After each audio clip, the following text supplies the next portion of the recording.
Hello everyone. Last time तक हमने IUPAC nomenclature, isomerism और स्ट्रक्चरल आइडेंटिफिकेशन को कंप्लीट कर लिया था। वो चैप्टर अब खत्म हो चुका है। नेक्स्ट टॉपिक जो हमारा आता है वो है ABC1। अब ये ABC1 क्या है, इसको मैं एक बार ब्रीफ कर देती हूँ। ABC is all basic concepts of chemistry, ठीक है। तो ये 4 पार्ट्स में डिवाइडेड होगा हमारे पास। इसमें क्या होगा एग्जैक्टली, इसमें वो रिएक्शंस होंगे जो हमें 12th में आगे उसके मैकेनिज्म बताए जाएंगे। तो अभी हमें क्या करना है, इन रिएक्शंस को एज इट इज़ याद करना है कि अगर हम ये रिएक्शन कर रहे हैं तो इसका प्रोडक्ट क्या आ रहा है, या ये रिएक्टेंट के साथ ये रिएजेंट ले रहे हैं तो क्या प्रोडक्ट आएगा। तो हमें एज इट इज़ इसको याद रखना है। ये इसलिए है ताकि हमें अगर हम 12th में आगे जब भी पढ़ें मैकेनिज्म के बारे में तो हमें एटलीस्ट पता हो कि प्रोडक्ट क्या आ रहा है, तो हमारे लिए चीज़ें आसान हो जाएंगी। तो ये सिर्फ एक थरो है, इसको अच्छे से याद कर लीजिएगा, ठीक है। तो ABC1 में हम पढ़ेंगे हाइड्रोकार्बन्स के बारे में। हाइड्रोकार्बन्स तो 4 ABC पार्ट्स, ABC 1, 2, 3, 4 जो हम आगे पढ़ने वाले हैं उसमें अलग अलग टॉपिक्स इंक्लूडेड हैं। इसमें ABC1 में आज हम हाइड्रोकार्बन्स की बात करेंगे। हाइड्रोकार्बन्स यानी कि compounds that are made up of carbon and hydrogen, ये हमने IUPAC नॉमेनक्लेचर में पढ़ लिया है। ओके, तो आज हम इसमें 4 टॉपिक्स है। जो पहला टॉपिक है वो हम बात करेंगे एल्केन्स का, ठीक है। तो एल्केन्स हमारे पास एक हाइड्रोकार्बन आता है। एल्केन्स का जनरल फॉर्मूला सबको पता है। जनरल फॉर्मूला क्या होता है, CnH2n+2, ये एल्केन का जनरल फॉर्मूला है। हम एल्केन्स को पैराफिन्स भी कहते हैं। क्या कहा जाता है, पैराफिन्स। एल्केन्स को पैराफिन्स भी कहा जाता है। ओके, ये क्या ये अनसैचुरेटेड है या सैचुरेटेड है, ये सैचुरेटेड है क्योंकि इसमें सारे ही सिंगल बॉन्ड्स पाए जाते हैं। तो एल्केन्स आर सैचुरेटेड, ठीक है। तो ये 3 पॉइंट्स हमें एल्केन्स के बारे में ध्यान रखनी है। अब हम पढ़ेंगे आज प्रिपरेशन ऑफ एल्केन्स। तो अगर हम एल्केन्स की प्रिपरेशन की बात कर रहे हैं कि एल्केन्स एक्चुअली में हमें कहाँ से मिलेगा, तो हम इसमें 6 टाइप ऑफ प्रिपरेशंस पढ़ेंगे। 6 प्रिपरेशंस हैं। पहली प्रिपरेशन है कि हम एल्कीन या एल्काइन से एल्केन बनाएं। कैसे बनाएंगे, उसके पाई बॉन्ड्स हटा के। पाई बॉन्ड्स कैसे हटाएंगे, उसमें हाइड्रोजन डाल के। तो हम ये कह सकते हैं कि by hydrogenation of alkenes and alkynes. Alkenes और एल्काइंस का हाइड्रोजिनेशन करके, मतलब उसमें हाइड्रोजन ऐड करके। अब लास्ट टाइम हमने पढ़ा था कि जब स्ट्रक्चरल आइडेंटिफिकेशन पढ़ रहे थे, हमें हाइड्रोजिनेशन हमने पढ़ा था, तो उसमें हम हाइड्रोजन कैसे ऐड कर रहे थे, हम ऐड कर रहे थे कैटलिस्टिक हाइड्रोजिनेशन पढ़ा था हमने। तो कैटलिस्ट क्या यूज़ कर रहे थे, निकल, प्लैटिनम या पैलेडियम। तो सेम काम हम यहाँ करेंगे। अगर हमारे पास कोई एल्कीन है, सपोज ऐसा कुछ एल्कीन दे रखा है, ठीक है। इसमें हमने क्या किया, हमने हाइड्रोजन ऐड किया in the presence of let us से निकल, ठीक है। तो क्या होगा अल्टीमेटली, ये पाई बॉन्ड टूटेगा, दोनों कार्बन्स पे HH ग्रुप HH जुड़ जाएगा, एक एक हाइड्रोजन दोनों पे जुड़ जाएगा। तो हमें क्या मिल गया, एल्केन। एल्कीन से हम एल्केन बना रहे हैं बाय हाइड्रोजिनेशन सिंपली। ऐसा ही अगर हम ट्रिपल बॉन्ड में कर देते हैं, यानी कि हम एल्काइंस में कर देते हैं ये काम, तो हम क्या करेंगे, 2 मोल्स ऑफ H2 ले लेंगे। 2 मोल्स क्यों ले रहे हैं, एक पाई बॉन्ड को हटाने के लिए एक H2 यूज़ होता है, ठीक है ना। 1 मोल H2 यूज़ करेंगे तो 2 में क्या करेंगे, हम 2 मोल H2 यूज़ करेंगे। तो यहाँ पे हमारे पास आंसर आ जाएगा कि इस कार्बन पे दोनों ही पाई बॉन्ड्स हट गए और हाइड्रोजन्स फर्दर लग चुके हैं। तो सिंपली ये क्या था, hydrogenation of alkenes and alkynes for the preparation of alkanes. ये तो सबसे सिंपल वाला है, ये हमने पहले भी पढ़ा हुआ है। नेक्स्ट प्रोसेस करेंगे। नेक्स्ट प्रिपरेशन है वुड्स रिएक्शन।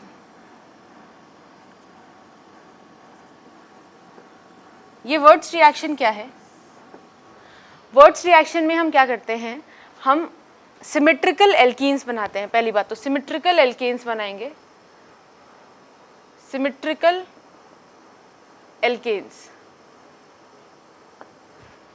क्या बनाएंगे, सिमेट्रिकल एल्केन्स बनाएंगे। कैसे, सपोज हमारे पास यहाँ पे कोई RX ग्रुप है, यानी कि एल्केन के साथ हमने एक X वाला ग्रुप, एल्काइल हैलाइड ग्रुप है हमारे पास। तो हम क्या करेंगे, इसके साथ हम लेंगे सोडियम, ठीक है, in the presence of dry ether, dry ether की प्रेजेंस में हम सोडियम ले लेंगे, ठीक है। अब हम क्या करेंगे, इसको ट्वाइस लेंगे, मतलब 2 RX ग्रुप्स लेंगे। तो क्या होगा, सोडियम क्या करेगा, X के साथ निकल जाएगा, तो वो क्या बना लेगा, NaX। ऐसा ही वो दूसरे RX के साथ करेगा, तो हम क्या कहेंगे, 2 सोडियम लेंगे ताकि वो 2 NaX बना ले, ठीक है। और बचा क्या, एक R ये बच जाएगा और एक दूसरे वाले RX का R बच जाएगा, तो वो दोनों आपस में बॉन्ड बना लेंगे और हमें यहाँ पे कपलिंग रिएक्शन के तौर पे हमें RR ग्रुप मिल गया। तो इसको हम कपलिंग रिएक्शन भी कह सकते हैं, इसको हम वर्ट्स रिएक्शन कहते हैं, क्योंकि इसमें हमें सिमेट्रिकल एल्केन्स मिल रहा है। ध्यान रखेंगे इसमें सिर्फ इवन नंबर वाले एल्केन्स ही बन पाएंगे, ऑड नंबर वाले एल्केन्स नहीं बन पाएंगे। क्या इसमें मीथेन बन सकता है, नहीं। CH4 can not be prepared, ये इसका आप ड्रॉबैक बोल दें, CH4 can not be prepared, ठीक है। हम ये कह सकते हैं odd number of alkene groups can not be prepared, ठीक है। तो इसमें हम क्या करेंगे, हम सिर्फ even number of alkene groups he prepare कर पाएंगे। सपोज हमारे पास एक रिएक्शन है, एग्जाम्पल के तौर पे ले रहे हैं, सपोज हमारे पास था यहाँ पे CH3Cl, ठीक है। हमने क्या किया, सोडियम के साथ इसको रिएक्ट किया in the presence of dry ether, ठीक है। इसको ट्वाइस लेंगे, इसको भी ट्वाइस लेंगे, तो हमें क्या मिल जाएगा, एक तो हमें मिल गया NaCl, 2 बारी 2 Na लिया और इसके 2 Cl ले लिए, और बाकी क्या बचा, CH3, ठीक है। तो ये R ग्रुप जो दोबारा से रिपीट हो रहा था, ये बना दिया हमने, ठीक है। तो इसको ध्यान रखना है, ये है वर्ट्स रिएक्शन। ओके, वर्ट्स रिएक्शन के बाद हम पढ़ेंगे कोरे-हाउस सिंथेसिस। कोरे-हाउस सिंथेसिस, अब जो भी हम लोग एल्केन्स वर्ट्स रिएक्शन में नहीं बना पा रहे थे, उसको हम कोरे-हाउस सिंथेसिस में बना पाएंगे। यानी कि ऑड नंबर ऑफ एल्केन्स अगर हमें बनाने हैं तो वो कोरे-हाउस सिंथेसिस में भी बन जाएंगे, ऑड नंबर भी इवन नंबर भी, हमें जैसे भी बना रहे हैं। लेकिन हाँ, मीथेन नहीं बन पाएगा अगेन, ठीक है। तो कोरे-हाउस सिंथेसिस का हम क्या करेंगे, हम लोग लेंगे यहाँ पे अगेन RX लेंगे, जो भी अल्काइल ग्रुप लेना है, इसको हम लिथियम के साथ रिएक्ट करवाएंगे। लिथियम के साथ रिएक्ट करते ही हमारे पास ऐसा कुछ बन जाएगा, ठीक है। इसके बाद हम क्या करेंगे, इसको फर्दर कॉपर आयोडाइड के साथ रिएक्ट कराएंगे, तो हमें R2CuLi यानी कि lithium dialkyl cuprate, lithium dialkyl cuprate हमें मिल जाएगा, ठीक है। इसके बाद क्या करेंगे, फर्दर इसको हम ऐसे ग्रुप के साथ रिएक्ट कराएंगे, सपोज हमने करा दिया R' के साथ रिएक्ट कराएंगे, तो हमें क्या मिल जाएगा यहाँ पे R', ठीक है। तो हमको क्या चाहिए, हमें यहाँ पे जो R लिया था, ठीक है, प्लस जो हम यहाँ पे R' डाल रहे हैं, उन दोनों को मिला के हमें यहाँ पे R' वाला ग्रुप मिल जाएगा, ठीक है। तो इसमें हमें 2 तरह से क्वेश्चन पूछे जा सकते हैं, दोनों तरह के क्वेश्चन बता देती हूँ। एक एग्जाम्पल कर लिया जाए इसका। एग्जाम्पल में सपोज हमने ले लिया CH3Cl का एग्जाम्पल लेते हैं। CH3Cl का रिएक्शन जब हम कराएंगे लिथियम के साथ, तो कैसा बनाएगा वो, CH3Li, CH3- Li+, ठीक है। फिर हम फर्दर उसको कॉपर आयोडाइड के साथ जब रिएक्ट करवाएंगे, तो क्या बनाएगा, CH3 होल ट्वाइस CuLi, ठीक है। मतलब कि इसके बाद हम रिएक्ट कराएंगे R' के साथ। अब ये R' हम कुछ भी ले सकते हैं, लेटस से मैंने R' ले लिया CH3CH2Cl, ठीक है। तो हमें जो रिएक्शन में मिले, रिएक्टेंट मतलब जो हमें रिएक्टेंट में हमने लिया था वो CH3Cl था, और ये भी हमारा रिएक्टेंट ही, तो हमें फर्दर प्रोडक्ट क्या मिलेगा, CH3CH2CH3 यानी कि प्रोपेन मिल गया। यहाँ पे हमने CH3Cl लिया, यहाँ पे हमने CH3CH2Cl लिया, ठीक है। इथाइल क्लोराइड, यहाँ पे मिथाइल क्लोराइड लिया। एंड में क्या हुआ, ये क्लोरीन तो निकल गया, और ये R' और ये R आपस में मिलके हमें प्रोडक्ट दे दिया, ठीक है। अब इसमें क्वेश्चन कैसा आएगा, या तो हमें ये दोनों दे रखा होगा, हमें ये बनाना होगा, ठीक है, या तो हमें ये दोनों दे रखे हों और हमें ये बनाना हो, ठीक है। इन तीनों में से, यानी कि एक एक ये और एक ये 3 चीज़ें हैं। इन तीनों में से हमें कोई भी 2 चीज़ दे दी जाएगी और हमें थर्ड चीज़ बनानी पड़ेगी, ठीक है। तो कॉरेहाउस सिंथेसिस में हमें क्या क्या ध्यान रखना है कि symmetrical and unsymmetrical alkanes can be formed. दोनों तरह के एल्केन्स हम इससे बना सकते हैं, ठीक है। तो वर्ड्स रिएक्शन में जो हम नहीं कर पा रहे थे वो यहाँ पे हम अल्टीमेटली कर लेंगे, तो हमें ये चीज़ ध्यान रखनी है। नेक्स्ट आते हैं, ये तो 3 प्रिपरेशंस हो गई हैं।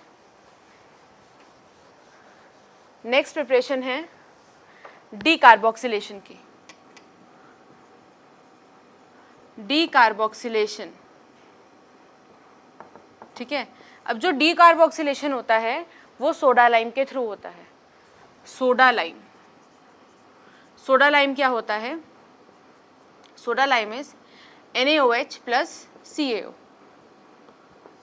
ठीक है, दिस इज सोडा लाइम। तो हम क्या कर रहे हैं, हम डीकार्बोक्सिलेशन कर रहे हैं। अब नाम से क्या पता चल रहे हैं, डी का मतलब निकालना, किसको निकालना है, कार्बोक्सी ग्रुप को। तो जहाँ पर भी हमें COO ग्रुप मिलेगा, COH मिल जाए या उसका सॉल्ट मिल जाए CONA, दोनों के साथ ये रिएक्शन हम कर सकते हैं।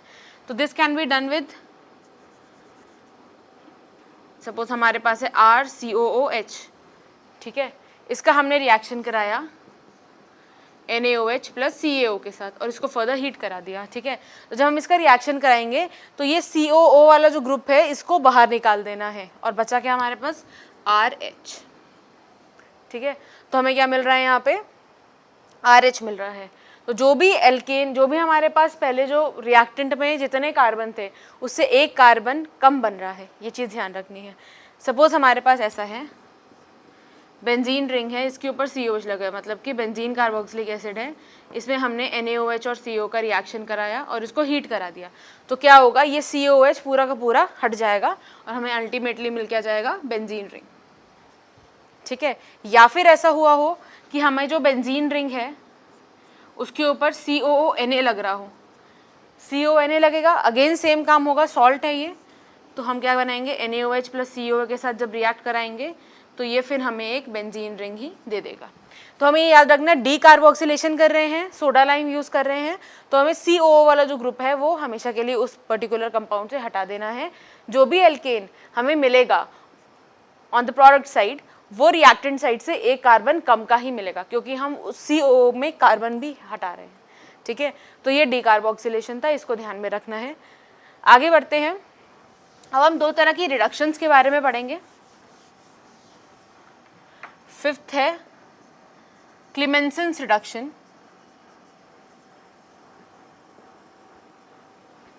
क्लीमेंसेंस रिडक्शन, ठीक है। क्लीमेंसेंस रिडक्शन में हमें क्या याद रखना है, हमें ये चीज़ याद रखनी है कि पहली बात तो रिडक्शन आ रहा है, रिडक्शन आ रहा है तो हम क्या करेंगे, जो भी कार्बोनिल कंपाउंड्स होंगे उनमें से हम ऑक्सीजन को हटा देंगे। रिडक्शन इज व्हाट, ऑक्सीजन का रिमूवल या हाइड्रोजन का एडिशन, ठीक है, दिस इज कॉल्ड रिडक्शन। तो हम क्या कर रहे हैं यहाँ पे, कार्बोनिल कंपाउंड से। अब कार्बोनिल कंपाउंड्स क्या होते हैं, carbonyl compounds include aldehyde and ketones. तो एल्डिहाइड एंड कीटोन्स में से हम क्या करेंगे, हम ऑक्सीजन वाले ग्रुप को हटा देंगे, ठीक है। तो हम वहाँ पे क्या कर रहे हैं, रिडक्शन कर रहे हैं। अब क्लीमेंसेंस रिडक्शन है तो हम यहाँ पे जो रिएजेंट है वो क्या यूज़ कर रहे हैं, रिएजेंट यूज़ कर रहे हैं हम जिंक अमेलगम, मतलब ZnHg, और साथ में हम HCl यूज़ कर रहे हैं, ठीक है, और साथ में हम उसको हीट भी करेंगे, ठीक है। तो ये हमारा रिएजेंट क्या होगा, जिंक अमेलगम और HCl, इन दोनों को साथ में यूज़ करेंगे। तो एक एग्जाम्पल ले लेते हैं, सपोज हमारे पास एक एल्डिहाइड गिवन था, RC डबल बॉन्ड हो, सिंगल बॉन्ड है, ये एल्डिहाइड है, ठीक है। हमने क्या किया, इसका रिडक्शन करा, जिंक अमेलगम, HCl और हीट कर दिया, ठीक है। तो हम क्या करेंगे, सिर्फ ऑक्सीजन वाले पार्ट को उड़ा देंगे, तो क्या बच गया हमारे पास, RCH3, ठीक है। तो हमें क्या मिल गया, RCH3। तो रिमूवल ऑफ ऑक्सीजन और हाइड्रोजन ऐड हो जा रहा है, ठीक है। तो ये हमारे पास आ गया है क्लीमेंसेंस रिडक्शन। अब इसमें एक चीज़ जो ध्यान रखने वाली है वो ये है कि अगर हमारे जो हम यहाँ पे रिएक्टेंट डाल रहे हैं उस रिएक्टेंट में एल्डिहाइड या कीटोन हो तभी ये क्लीमेंसेंस रिडक्शन हो सकता है, और यहाँ पे अगर उसके साथ सपोज एल्डिहाइड भी है और उसके साथ उसी ग्रुप में अल्कोहल है या ईथर है या फिर एल्कीन है या एल्काइन है। ये 4 ग्रुप्स याद रखने हैं, अल्कोहल, ईथर है, एल्कीन है या एल्काइन है। अगर ये चारों ग्रुप्स हों तो फिर हमें क्लेमेंसन्स रिडक्शन नहीं करना है। We should avoid Clemmensen's reduction, avoid Clemmensen's reduction. ठीक है, तो ये चीज़ हमें ध्यान रखनी।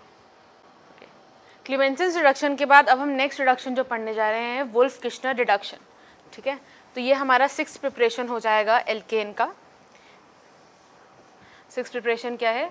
Wolf Kishner reduction. अब इन दोनों में फ़र्क क्या है? हमने क्लेमेंसन्स रिडक्शन पढ़ा, वुल्फ किश्नर रिडक्शन पढ़ा, दोनों ही रिडक्शन है। पहली बात तो हम यहाँ पे क्या यूज़ कर रहे थे रिएजेंट? जिंक अमेलगम, और यहाँ पे HCl, या हम कहते हैं कॉन्सेंट्रेटेड HCl तो बेटर रहेगा। ठीक है ना, हमने क्या यूज़ किया? Zinc amalgam, concentrated HCl। यहाँ पे हम क्या यूज़ करेंगे? यहाँ पे हमने एसिड यूज़ किया, यहाँ हम बेस यूज़ करने वाले हैं। तो हमारे पास रिएजेंट क्या हो जाएगा? What is the reagent? Reagent होता है यहाँ पे NH2NH2, और साथ में हम ले रहे हैं KOH, एक स्ट्रॉन्ग बेस ले रहे हैं। रिएजेंट्स बिल्कुल अलग हैं। ठीक है, ये एसिडिक रिएजेंट में काम कर रहा है, ये बेसिक रिएजेंट में काम कर रहा है। ठीक है, काम लेकिन सेम है इनका। कार्बोनिल कंपाउंड जो भी है, एल्डिहाइड है, कीटोन है, उनमें से सेम काम करना है, ऑक्सीजन को उड़ा देना है और हाइड्रोजन को ऐड कर देना है। जैसे हमारे पास यहाँ पे है कोई कीटोन ले लिया। ठीक है, अब कीटोन में हमने क्या किया? NH2NH2 और KOH यूज़ किया है और इसको हीट भी कर दिया है फर्दर। ठीक है, तो ये क्या हो जाएगा? RCH2R। बस क्या किया है यहाँ पर? डबल बॉन्ड O जो है वो हटा दिया, ऑक्सीजन हटाने के बाद हाइड्रोजन को ऐड कर दिया है। ठीक है, अब हमने यहाँ पे एक चीज़ देखी थी, अगर हम क्लेमेंसन्स रिडक्शन में अल्कोहल, ईथर, एल्कीन या एल्काइन में से कुछ ले लेते हैं तो क्लेमेंसन्स रिडक्शन काम नहीं करेगा, या हम कह सकते हैं कि उसको अवॉइड करेंगे। तो इस चीज़ को, सपोज हमारे पास कोई ऐसा ग्रुप है जो कीटोन है और उसमें अल्कोहल भी है, ठीक है, तो उसको हम वुल्फ किश्नर से काम करवाएंगे, क्लेमेंसन से काम नहीं कराएंगे। ठीक है ना, क्योंकि क्लेमेंसन में तो काम करेगा नहीं, तो हम वुल्फ किश्नर पे काम करा देंगे। अब इसमें भी कुछ ऐसा होगा, तो हम ये ध्यान रखेंगे कि वुल्फ किश्नर रिडक्शन में अगर हमारे पास हेलाइड का ग्रुप है, एसिड हेलाइड का ग्रुप है, एनहाइड्राइड का ग्रुप है या फिर एस्टर का ग्रुप है, एस्टर का ग्रुप है, तो ये चारों ग्रुप अगर प्रेजेंट हो तो हमें क्या करना है? हमें वुल्फ किश्नर को अवॉइड करना है। अवॉइड वुल्फ किश्नर रिडक्शन, ये चीज़ ध्यान रखनी है। ठीक है, तो अगर हम अल्कोहल, ईथर, एल्कीन या एल्काइन ले लेंगे तो हमें क्लेमेंसन्स रिडक्शन को अवॉइड करना है। और अगर फॉर एग्जांपल हमने कार्बोनिल कंपाउंड के साथ हेलाइड, एसिड हेलाइड, एनहाइड्राइड या एस्टर यूज़ कर लिया तो हमें वुल्फ किश्नर रिडक्शन को अवॉइड करना है। ठीक है, ये चीज़ हमेशा ध्यान रखनी है। इसके रिएजेंट्स ध्यान रखेंगे। तो हमने प्रिपरेशंस कर ली हैं एल्केन्स की। एल्केन की प्रिपरेशन में हमने 6 प्रिपरेशंस की हैं। ठीक है, तो इसको ध्यान में रखना है। इसके बाद हम केमिकल रिएक्शंस पढ़ते हैं एल्केन्स के।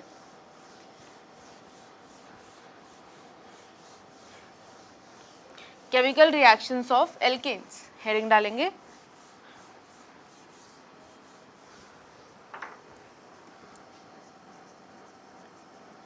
Chemical reactions of alkenes.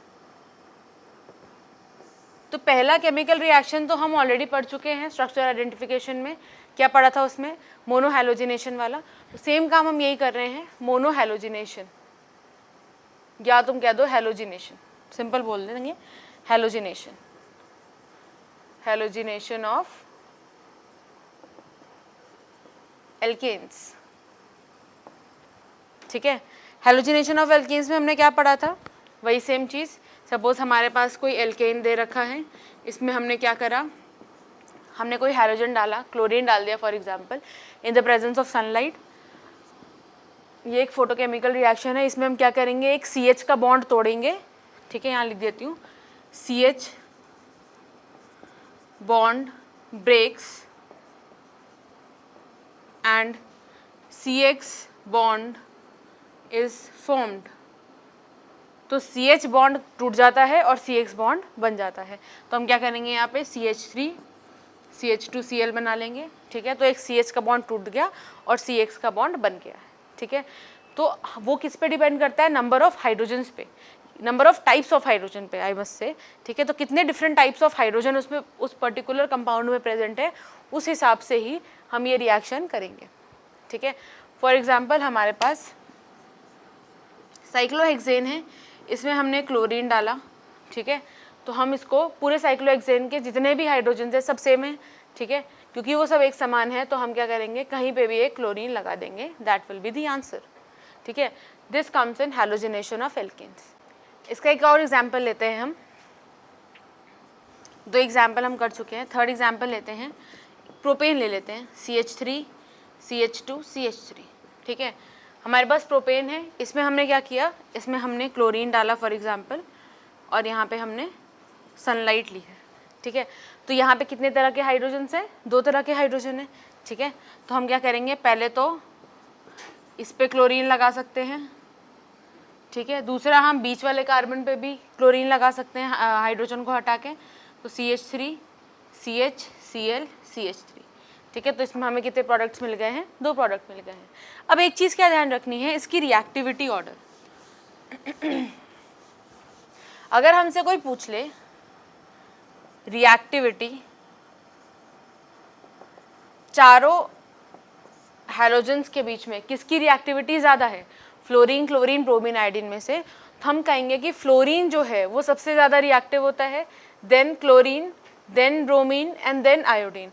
तो रिएक्टिविटी की ऑर्डर जो है वो ऐसा कुछ रहेगा, फ्लोरीन सबसे ज़्यादा रिएक्टिव, फिर क्लोरीन, फिर ब्रोमीन, फिर आयोडीन, ठीक है ना। तो इसको हमें याद रखना है।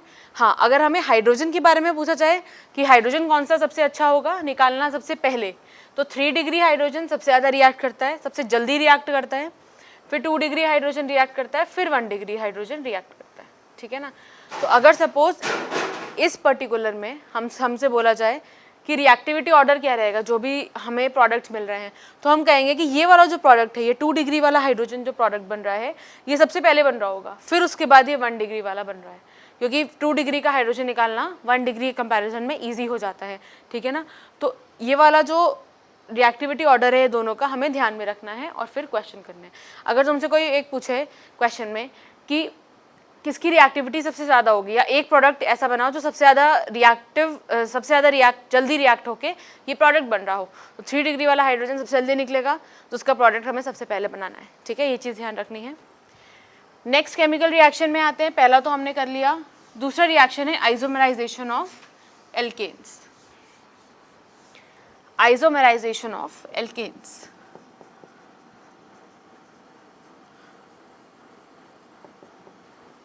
अभी आइसोमराइजेशन हम ऑलरेडी पढ़ चुके हैं, मैं दोबारा रिपीट नहीं कर रही हूँ, ठीक है।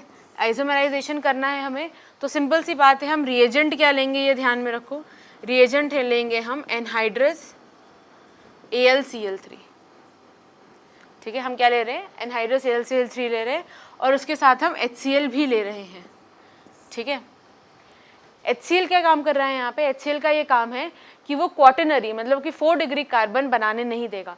तो हमें जो भी प्रोडक्ट्स बना रहे हैं वो 3 डिग्री कार्बन तक के ही बनाने हैं, बहुत ज़्यादा क्राउडेड प्रोडक्ट नहीं बनाने हैं, क्योंकि फिर वो आगे फर्दर ब्रेक कर जाते हैं, ठीक है। तो फॉर एग्जांपल हमारे पास एक ब्यूटेन दे रखा है, इसका आइसोमराइजेशन करना है, एनहाइड्रस AlCl3 डाला, HCl डाला, ठीक है। तो क्या होगा, आइसोमराइजेशन होगा, तो इसका क्या बन जाएगा, ब्यूटेन था, इसका हम आइसोब्यूटेन बना सकते हैं, ठीक है। आइसोब्यूटेन बन गया, और कुछ बन सकता है क्या, नहीं, तो इसका प्रोडक्ट एक ही आने वाला है, ठीक है। फिर फॉर एग्जांपल हमने ले लिया पेंटेन का आइसोमराइजेशन करना है, अगेन हम एनहाइड्रस AlCl3 ले रहे हैं, HCl यूज़ कर रहे हैं, तो क्या होगा, 1 2 3 4, पहले हम यहाँ भी लगा सकते हैं कार्बन, ठीक है। हम इसी कार्बन को अगर इधर लगाते तो सेम रहेगा, फिर फर्दर हम और ब्रांचिंग कर सकते थे, इस कार्बन को तोड़ के यहाँ पे लगा सकते थे, लेकिन ये जो बीच वाला कार्बन है वो 4 डिग्री का बन जाएगा, तो हम ऐसे प्रोडक्ट नहीं बनाएंगे, उनको अवॉइड करेंगे, तो इसका आंसर सिर्फ एक ही आ जाएगा, ठीक है। सपोज हमने ले लिया हेक्सेन में हमने यही रिएक्शन कराया, एनहाइड्रस AlCl3 का रिएक्शन कराया, साथ में HCl लिया है। तो हेक्सेन से पहले तो हमने क्या बना दिया, एक पेंटेन बना दिया, ठीक है, मिथाइल पेंटेन बना दिया। अब वो 2 मिथाइल पेंटेन है, हम इसको 3 मिथाइल पेंटेन भी बना सकते हैं, ठीक है। तो हमारे पास ये दोनों आंसर आ जाएंगे। हमें बहुत ज़्यादा क्राउडिंग नहीं करनी है, तो और कार्बन हम नहीं तोड़ेंगे वहाँ से, तो मेन चेन हमारी 5 कार्बन की बन जाएगी। This is the answer. तो ये हमारा यहाँ पे एल्केन वाला टॉपिक ख़त्म होता है। इसमें हमने इसकी प्रिपरेशंस के बारे में पढ़ा है, 6 प्रिपरेशंस पढ़ी हैं। उसके बाद हमने इसे केमिकल रिएक्शंस के बारे में पढ़ा है, 2 ही केमिकल रिएक्शंस इसमें इंक्लूड होती हैं। ओके, एल्केन्स पार्ट खत्म हो चुका है ABC1 का, ठीक है। तो नेक्स्ट हमारा जो पार्ट है वो है एल्कीन्स का। एल्कीन्स, अब एल्कीन्स का जनरल फॉर्मूला सबको पता है, वो है CnH2n। इसको हम ओलेफिन्स कहते हैं, एल्कीन्स को हम ओलेफिन्स कहते हैं। जैसे हम एल्केन्स को पैराफिन्स कहते थे, एल्कीन्स को हम ओलेफिन्स कहेंगे। फिर हमारे पास ये अनसैचुरेटेड रहेगा, सबको पता है ये अनसैचुरेटेड है, इसमें एक पाई बॉन्ड आ जाता है, ठीक है ना। तो हमारे पास एल्कीन्स अनसैचुरेटेड होता है। अब हम जैसे हमने एल्केन्स में पढ़ा था, उसकी प्रिपरेशन करी थी, फिर केमिकल रिएक्शंस करे थे, वैसे ही हम एल्कीन्स में उसकी प्रिपरेशंस और केमिकल रिएक्शंस करेंगे। सबसे पहले हम प्रिपरेशन पे आते हैं, प्रिपरेशन ऑफ एल्कीन्स। तो एल्केन्स का जो पहला प्रिपरेशन था वो क्या था, हाइड्रोजनेशन, ठीक है। हाइड्रोजनेशन ऑफ एल्कीन्स या एल्काइंस, मतलब एल्कीन्स और एल्काइंस में अगर हमने हाइड्रोजन ऐड कर दिया तो हमें एल्केन्स मिल जाएगा। इसमें हम क्या करेंगे, अगर हमने एल्काइन में हाइड्रोजनेशन किया, वो भी पार्शियल वाला, मतलब सारे पाई बॉन्ड्स नहीं हटाए, एक पाई बॉन्ड हटा दे तो हमें एल्कीन्स मिल जाएगा।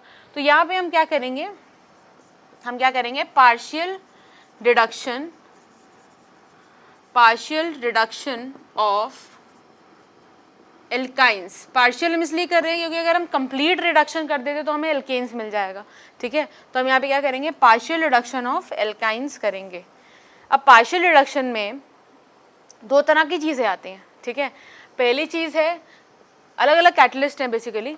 हम लिंडलर्स कैटलिस्ट और रोज़नमंड कैटलिस्ट की बात करेंगे। क्या क्या हैं वो, लिंडलर्स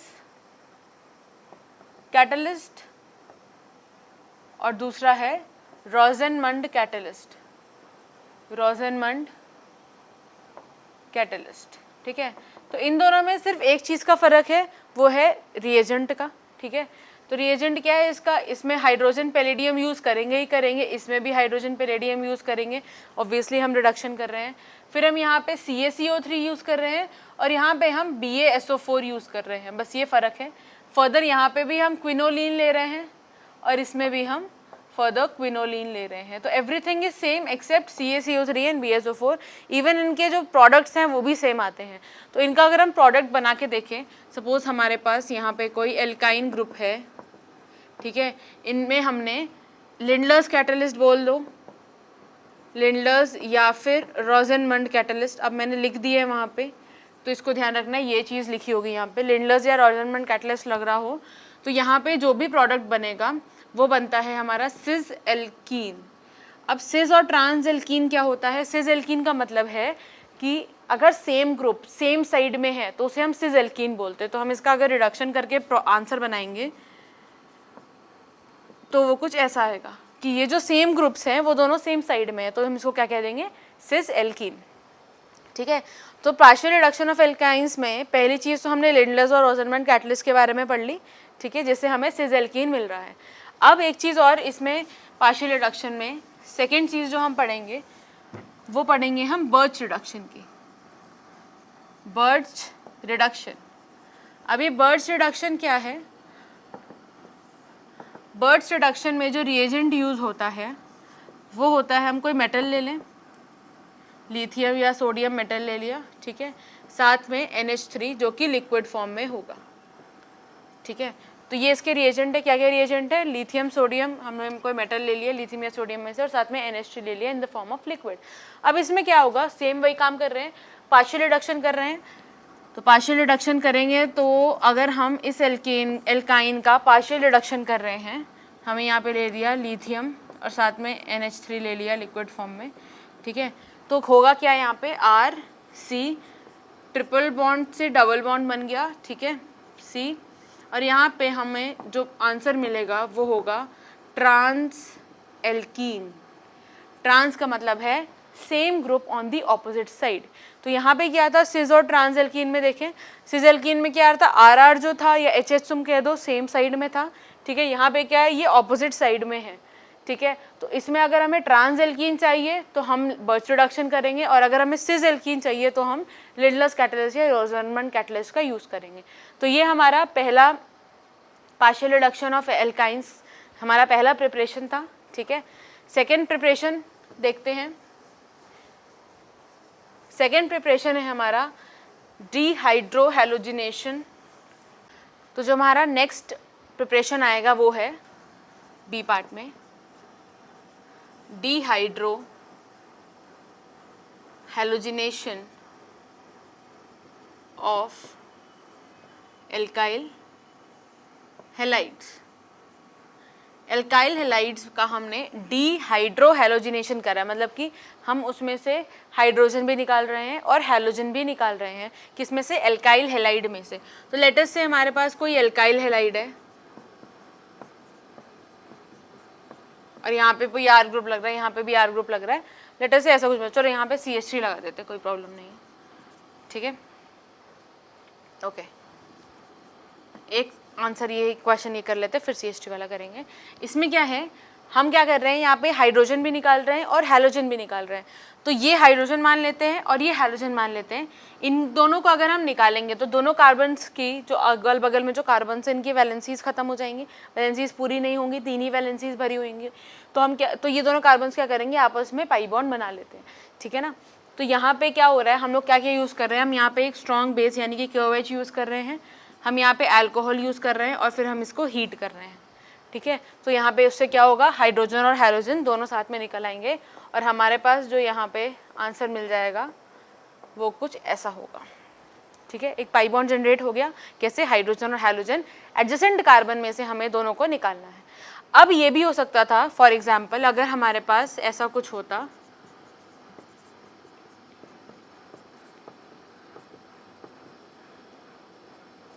ऐसा कुछ दे रखा है, ठीक है। अब ये हैलोजन ये हाइड्रोजन लेके भी भाग सकता है और ये हाइड्रोजन ये दोनों भी रिमूव हो सकते हैं। तो अल्टीमेटली कौन सा हाइड्रोजन पहला जाएगा, तो अगर हम स्टेबिलिटी के तौर पे देखें तो 3 डिग्री, फिर 2 डिग्री, फिर 1 डिग्री। तो ये वाले जो हाइड्रोजन्स हैं इसी तरीके से जाते हैं, पहले 3 डिग्री वाला हाइड्रोजन जल्दी जाएगा, फिर 2 डिग्री वाला हाइड्रोजन जाएगा, फिर 1 डिग्री वाला हाइड्रोजन जाएगा। तो अगर इन दोनों में से रेस लगी हो कि कौन पहले जाएगा हाइड्रोजन, तो हम ये कहेंगे KOH अल्कोहल की प्रेजेंस में हीट कर रहे हैं, तो ये वाला जो हाइड्रोजन है वो इस कार्बन के साथ लगा है और ये कार्बन हमारा 2 डिग्री का है और ये वाला कार्बन जो है ये 1 डिग्री का है। तो ये वाले हाइड्रोजन भी 1 डिग्री का हो गया, ठीक है ना। तो 2 डिग्री और 1 डिग्री में से 2 डिग्री वाला जो है वो जल्दी जाएगा, इसीलिए ये दोनों जो ये वाला जो हाइड्रोजन है ये वाला जल्दी निकलेगा, ठीक है। तो हम यहाँ पे क्या लिखेंगे, CH और यहाँ पे CH3, ठीक है। तो ये हमारा क्या बनेगा, मेजर प्रोडक्ट बनेगा, हम ये कहते हैं। ऐसा नहीं कि ये वाला हैलोजन और ये वाला हाइड्रोजन बाहर नहीं निकल सकते, ये भी निकल सकते हैं, लेकिन एक कम क्वांटिटी में इसका प्रोडक्ट बनेगा, मिक्सचर ऑफ प्रोडक्ट्स बनते हैं, ठीक है ना।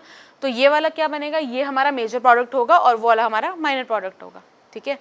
तो ऐसे हमें ध्यान रखना है, डिहाइड्रोहेलोजिनेशन ऑफ एल्काइल हैलाइड्स में कौन सा हाइड्रोजन पहले जाएगा, इस चीज़ का भी ध्यान रखना है। रिएजेंट हमारा क्या था और रिएक्टेंट क्या था हमारा, दोनों को ध्यान में रखते हुए ये एक प्रोसेस करना है, ठीक है। तो प्रिपरेशन नंबर 3 पे आते हैं। थर्ड प्रिपरेशन है, अगर हम कर दें डिहैलोजिनेशन, हमारे पास थर्ड प्रिपरेशन में क्या आ जाएगा, dehalogenation of vicinal dihalides. Dehalogenation of vicinal dihalides. अब विसिनल वाला वर्ड जो है ये मैंने IUPAC में बताया था। विसिनल का मतलब होता है जोन सा कार्बन जिसके ऊपर X लग रहा हो वही विसिनल डाइहैलाइड होगा। सपोज हमारे पास डिहैलोजिनेशन कर रहे हैं तो ऑब्वियसली हैलोजन है, ठीक है। तो सपोज हमारे पास कुछ ऐसा है कि HHRXX से रखा है, 2 हैलोजन है बगल बगल वाले कार्बन पे, ठीक है। अब इसमें हमने क्या यूज़ करना है, हमने यहाँ पे यूज़ करना है जिंक, ठीक है। जिंक यूज़ करेंगे और इसको हीट करेंगे तो ये क्या बन जाएगा, अब जिंक इन दोनों X को लेके भाग जाएगा, ठीक है। तो क्या बनेगा, CH डबल बॉन्ड CH और यहाँ पे R, ठीक है ना। तो ये दोनों X जो हैं ये बाहर आ गए, मतलब कि क्या बन जाएगा यहाँ पे ZnX2 बन जाएगा, जो भी हमें यहाँ चाहिए, ठीक है। एक क्वेश्चन कर लेते हैं उसके पास। सपोज हमारे पास CH3 CHCl CHCl और यहाँ पे CH3 है, ठीक है। और यहाँ पे हमने क्या यूज़ किया, जिंक यूज़ किया और उसको हीट किया, तो ये दोनों क्लोरीन जो है वो निकल जाएंगे बाहर और यहाँ पे बचेगा क्या, CH3 CH double bond CH single bond CH3 plus ZnCl2,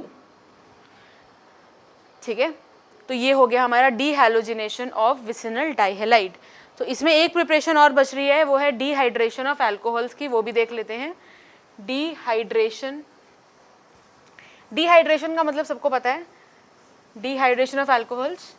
dehydration का मतलब क्या होता है, पानी बाहर निकालना है हमें उस पर्टिकुलर कंपाउंड से। डीहाइड्रेशन ऑफ अल्कोहल, तो हम यहाँ पे अल्कोहल ले रहे हैं कोई, जैसे CH3 सपोज हमने ले लिया, R CHH CHOH और R, हमारे पास कोई अल्कोहल का ग्रुप है, ठीक है। अब इसमें हम क्या कर रहे हैं, डीहाइड्रेशन कर रहे हैं। डीहाइड्रेशन मतलब H और OH निकाल रहे हैं। तो हम क्या करेंगे, ये H और ये OH को बाहर निकाल देंगे। किसकी प्रेजेंस में हो रहा है ये काम एसिड की प्रेजेंस में हो रहा है। अच्छा खासा एसिड लेना है, सपोज हम कॉन्सेंट्रेटेड सल्फ्यूरिक एसिड ले रहे हैं, कॉन्सेंट्रेटेड H2SO4 सल्फ्यूरिक एसिड लेंगे कॉन्सेंट्रेटेड, उसको हीट कर देंगे, तब क्या होगा, HOH दोनों बाहर निकल जाएंगे, बचेगा क्या, R CH double bond CH single bond R। फिर वही चीज़ आ जाएगी यहाँ पे जो हमने पहले बताई थी, कौन सा हाइड्रोजन पहले जाएगा, 3 डिग्री 2 डिग्री फिर 1 डिग्री, ठीक है ना। तो उसी हिसाब से हमें अपना प्रोडक्ट बनाना है। एक चीज़ और हो सकती है इसमें, अगर यहाँ पे कॉन्सेंट्रेटेड सल्फ्यूरिक एसिड की जगह हमें एल्यूमिना मतलब कि Al2O3 दे दिया जाए, ठीक है, और उसके ऊपर से अल्कोहल पास करा दिया जाए, तब भी ये रिएक्शन पॉसिबल है, ठीक है। तो यहाँ पे अगर हमें Al2O3 और अल्कोहल दे दिया जाए, Al2O3 दे दिया जाए, उसको हीट कर रहे हैं और इस अल्कोहल को हम उसके ऊपर से पास कर रहे हैं, तो ये रिएक्शन संभव हो जाएगा। तो ये हमारी प्रिपरेशंस थी एल्कीन्स की। पहला हमने पार्शियल रिडक्शन किया, फिर हमने डीहाइड्रोहैलोजिनेशन करा, फिर डीहैलोजिनेशन करा और फिर अभी डिहाइड्रेशन करा है। ये चारों प्रिपरेशंस हमें ध्यान में रखते हुए आगे बढ़ेंगे। प्रिपरेशंस खत्म हो चुकी हैं। प्रिपरेशंस के बाद हम केमिकल रिएक्शंस पे जाते हैं, लेकिन उससे पहले एक रूल ध्यान में रखना है। उस रूल का नाम है मार्कोनिकॉव्स रूल। मार्कोनिकॉव्स रूल, ठीक है, मार्कोनिकॉव्स रूल। अब मार्कोनिकॉव्स रूल क्या कहता है, मार्कोनिकॉव्स रूल ये कहता है कि अगर हम एडिशन कर रहे हैं हैलाइड का, मतलब हाइड्रोजन हैलाइड का, या सपोज हम कोई एडिशन कर रहे हैं HCl का, HX का टू बी वेरी क्लियर, या हम पानी का H2O का, इन सब चीज़ों का हम एडिशन कर रहे हैं एक्सेट्रा, ऐसी चीज़ों का जब हम एडिशन करेंगे तो कैसे ऐड होगा, एक H ऐड होगा, एक X ऐड होगा, H2O में क्या होगा, एक H ऐड होगा, एक OH ऐड होगा। तो ये जो H वाला पार्ट है ये उस कार्बन को जाएगा जिस कार्बन के पास ऑलरेडी पहले से बहुत सारे हाइड्रोजन्स प्रेजेंट हैं, ठीक है। मतलब कि अगर 2 कार्बन्स हैं, उसमें से एक कार्बन के पास 2 हाइड्रोजन पहले से हैं, सपोज एक कार्बन के पास एक ही हाइड्रोजन है पहले से और दूसरे कार्बन के पास 2 हाइड्रोजन है पहले से, तो उस डबल बॉन्ड वाले जो 2 कार्बन है वो वाले कार्बन पे जाएगा जिसके पास 2 हाइड्रोजन है। तो हम ये कह सकते हैं, मार्कोनिकॉव्स रूल क्या कहता है कि in the addition of hydrogen halide और वाटर इन एल्कीन्स, अगर हम एल्कीन्स में कुछ ऐड कर रहे हैं तो the hydrogen will add to that carbon which already has more number of hydrogens, ठीक है। फॉर एग्जाम्पल अगर मेरे पास होता CH3 CH double bond CH2, ठीक है, इसमें हम ऐड कर रहे होते वाटर को। अब अगर हम इसमें वाटर को ऐड कर रहे हैं तो वाटर का जो H और OH है, ठीक है, H किसके पास जाएगा, मार्कोनिकॉव्स रूल के हिसाब से अगर ऐड होगा तो H उसके पास जाएगा जिस कार्बन के पास ऑलरेडी ज़्यादा हाइड्रोजन्स हैं। तो ये कार्बन के पास एक ही हाइड्रोजन है, इस कार्बन के पास है 2 हाइड्रोजन्स, तो ये हाइड्रोजन जाएगा इस वाले पर्टिकुलर कार्बन के पास, और अल्टीमेटली ये वाला जो OH है वो किस पे जाएगा, वो इस वाले कार्बन पे जाके अटैच हो जाएगा, ठीक है। तो हम कहेंगे CH3 COH single bond CH3, ऐसा हमें प्रोडक्ट मिल जाएगा, ठीक है। अगर हम एंटी मार्कोनिकॉव्स रूल की बात करते हैं तो इसी रूल को हम उल्टा कर देंगे। उल्टा कर देंगे यानी कि हम ये बोल देंगे कि पहले क्या हो रहा था, हाइड्रोजन कहाँ जाके ऐड हो रहा था, उस कार्बन के ऊपर जिसके पास ज़्यादा हाइड्रोजन थे। अब एंटी मार्कोनिकॉफ रूल में क्या होगा, ये हाइड्रोजन कहाँ पे ऐड होगा, उस कार्बन के ऊपर जिसके पास कम हाइड्रोजन्स हैं। ये मार्कोनिकॉफ रूल के हिसाब से अभी ऐड हुआ है। तो एंटी मार्कोनिकॉफ रूल अगर लगेगा, anti Markovnikov rule,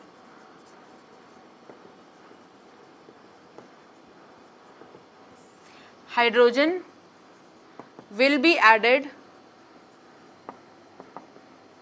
to the carbon having less number of hydrogen atoms.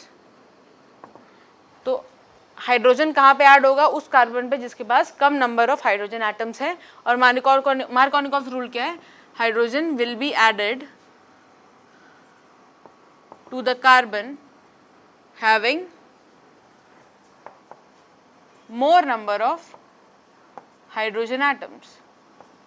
ठीक है ना। तो इस रूल को ध्यान में रखते हुए अब आगे हम जो भी केमिकल प्रॉपर्टीज, केमिकल रिएक्शंस पढ़ेंगे इस एल्कीन की, तो उसमें हम क्या करेंगे, हम मार्कोनिकॉफ और एंटी मार्कोनिकॉफ रूल का प्रयोग करेंगे। वहाँ पे बता दिया जाएगा कि मार्कोनिकॉफ कहाँ लग रहा है, एंटी मार्कोनिकॉफ कहाँ लग रहा है। तो इसका ध्यान हमें रखना